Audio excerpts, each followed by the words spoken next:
था, लेकिन मैं जो भी फैसला कर रहा था वो आम लोगों के लिए फैसला कर रहा था। धीरे धीरे हम इसमें आगे बढ़े और हमने देखा, क्योंकि मैं एक कर्मचारी का भी बेटा हूं, हम अपने 1,36,000 कर्मचारी जो सरकारी नौकरी पर लगे हुए हैं, जिन्होंने हिमाचल में विकास की गाथा लिखी है, इनको ओल्ड पेंशन स्कीम से कैसे नवाजा जाए, इस दृष्टि से मैंने सोचना शुरू की। पता लगा कि केंद्र सरकार के पास 1,36,000 सरकारी कर्मचारियों का अंशदान और सरकार का अंशदान 9,000 करोड़ रुपए के रूप में केंद्र सरकार के पास पड़ा। मैं केंद्र सरकार के पास गया, ओल्ड पेंशन स्कीम लागू होने से पहले वहां सिर्फ आश्वासन मिलते रहे। कैबिनेट का विस्तार हुआ और हमने पहली ही कैबिनेट में, हमारी इच्छा शक्ति देख लीजिए, आर्थिक तंगी के दौर से हम गुजर रहे थे और हमने पहले ही कैबिनेट में 1,36,000 सरकारी कर्मचारी और अधिकारियों को सामाजिक सुरक्षा मुहैया करवाकर अपनी पहली गारंटी को पूरा किया। मैं जानता था कि बुढ़ापे में उनके पास क्या सहारा होगा और आज मुझे खुशी है 4,000 के करीब कर्मचारी जिनको सिर्फ 2,200-2,500 रुपया पेंशन मिलती थी, हमारी ओल्ड पेंशन स्कीम के माध्यम से उन्हें 27,000 और 32,000 रुपया मिलना शुरू हो चुका। केंद्र सरकार के सिर में क्यों नहीं रहेगी? उन्होंने 9,000 करोड़ रुपया अभी तक हमारा वापस नहीं किया है। ये पैसा आपका है, हमारे सरकारी कर्मचारियों का, हिमाचल प्रदेश सरकार का है। ये लड़ाई हम उनसे कानूनी और जनता के दम से लड़ेंगे। धीरे धीरे हम इस स्थिति से उभर रहे थे। मुझे कई बार ये समझने का मौका मिला कि मैं मुख्यमंत्री बना हूं तो मुझे कुछ करके दिखाना है। हम इस दिशा में आगे बढ़ रहे थे, लेकिन पता चला बरसात शुरू हुई। हिमाचल प्रदेश में इतिहास की सबसे बड़ी त्रासदी 77 साल में हिमाचल प्रदेश के लोगों ने देखी। तो भाई पर ऐसा मंजर था, हर जगह खबर आती थी, आज इतने घर ढह गए, इतनी पशुशालाएं भाग गई, इतने पशु रह गए, इतने लोग मृत्यु को प्राप्त हो गए। मन में पीड़ा हो चुकी। मैं सुबह उठकर उस क्षेत्र का दौरा करता था, शाम को आकर अधिकारियों से बैठक करता था। वही अधिकारी भारतीय जनता पार्टी के समय थे, वही अधिकारी हमारे समय थे, मुझे कानून पढ़ाते थे अधिकारी। मैंने कहा ये तो भाई इतनी ज्यादा है, इससे कैसे निपटा जाए।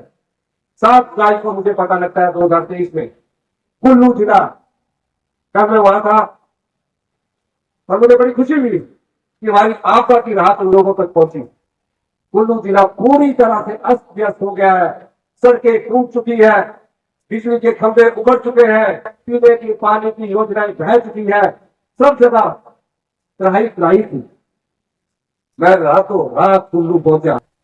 पूरी कैबिनेट को मैंने कहा यहाँ पहुंचिए। मैं 3 दिन तक कुल्लू की उस त्रासदी की लड़ाई अपने कैबिनेट के सदस्यों के साथ लड़ता रहा। सभी विधायकों को कहा गया, स्कूल में छुट्टियां करनी पड़ी, हमने उस लड़ाई को लड़ा। पूरे देश से फोन आ रहे थे, कह रहे थे 75,000 प्रदेश के बाहर के हमारे पूरी महाराष्ट्र, कर्नाटक, केरला, दिल्ली, हरियाणा, पंजाब सब जगह के ठंडे पड़े थे। वो रो रहे थे, वो कह रहे थे कि किसी तरह हमको यहाँ से निकालिए, हमारे पास तो पैसे भी नहीं है होटल का बिल देने के लिए, गाड़ी में पेट्रोल डालने के लिए। 15,000 गाड़ियां फंसी।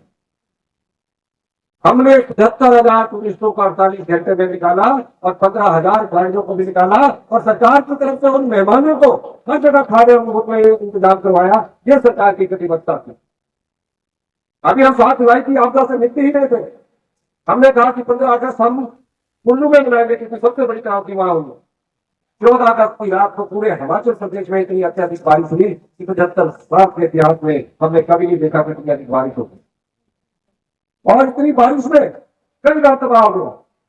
और 14 अगस्त 2023 की एक ही दिन में रात को 51 लोग मृत्यु को प्राप्त हो गए। इस त्रासदी में सिर्फ 51 लोग नहीं खोए, हमने 551 के करीब लोग, बच्चे, माताएं, बहनें को खो दिया। उन्हें यह पता नहीं था कि जिस घर में वो सोए हुए हैं अगले एक दिन भारी बरसात में ढह कर ले जाएगी। आराम से बिस्तर में सोए हुए हैं तो उनके जो शव थे वो नदी में हमको मिल रहे थे। इस लड़ाई को मैं लड़ रहा था, कैबिनेट के मंत्री कर रहे थे। भारतीय जनता पार्टी विधानसभा का सत्र बुलाइए और हम इस सत्र में हम आस्था पर चर्चा करना चाहते हैं।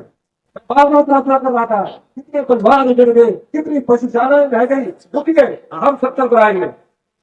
और हमने उस चुनौती का सामना युद्ध की तरह किया। विडम्बना देखिए, विधानसभा का सत्र बनाया गया। विधानसभा के सत्र में आपदा पर चर्चा हुई। 3 दिन तक आपदा पर चर्चा होने के बाद क्या वो नालागढ़ में आपदा हुआ। जब प्रस्ताव की बारी आई तो वो उस प्रस्ताव के समर्थन में नहीं खड़े हुए और कहा कि हम आपदा प्रभावित परिवारों के साथ नहीं खड़े होंगे। तो आप मुझे बताइए, इस पर चर्चा क्यों की? 3 दिन आपका पैसा क्यों वेस्ट किया? कांग्रेस पार्टी ने उसको मजोरिटी से पास किया और मैंने ये अनुरोध किया, माननीय पूर्व मुख्यमंत्री जयराम ठाकुर जी, सभी विधायक के द्वारा मेरे साथ भारत सरकार में चलिए। वो चलने से भी कतराते हैं। मैं देश के प्रधानमंत्री से मिला, मैं देश के गृह मंत्री से अनुरोध किया कि जिस तरह आपने गुजरात में भुज में स्पेशल रिलीफ पैकेज दिया है, उत्तराखंड में स्पेशल रिलीफ पैकेज दिया है, इस बरसात में भारी तबाही हुई, कृपया करके आप हमारी मदद कीजिए।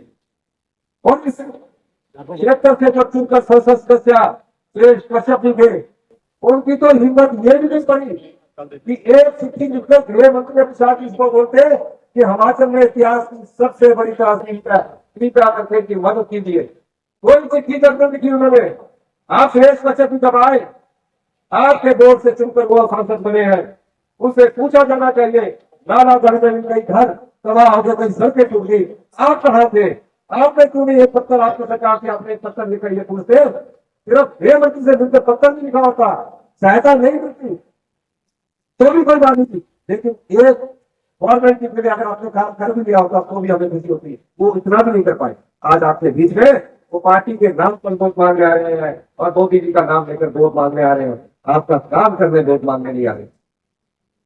मैं जानता हूं कि किस प्रकार की परिस्थितियों का मैंने सामना किया। मैंने हिम्मत नहीं मानी।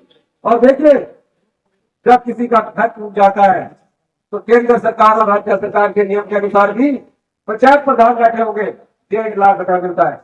अधिकारी बार बार आके कहते थे कि भैया हम 1.5 लाख से ज्यादा नहीं दे सकते, रिलीफ मेन्यू में यही है। मैंने कहा मैंने खुद गौर किया है, मुझे रिलीफ मेन्यू की किताब दीजिए।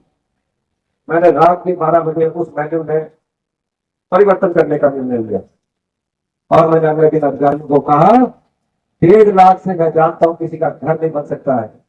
पाई जोड़कर एक आम आदमी, गरीब आदमी अपना पक्का घर बनाता है। उसमें कई कपड़े सुधोए होते हैं, उसमें हर चीज हर वस्तु अपने तरीके से निकल रखी होती है। लेकिन जब ये पता लगे कि ऊपर से भारी बारिश के कारण भारी भूस्खलन हो रहा है तो सिर्फ उन अपने परिवार बच्चों को बचाकर बाहर निकले, पीने के पानी का गिलास के घर तक ले आए। और आप 1.5 लाख रुपया देंगे उन पर भरम लगाना चाहते हैं। मैंने कानून बदल दिया, मुझसे किसी ने अनुरोध नहीं किया। हिमाचल सरकार में CPS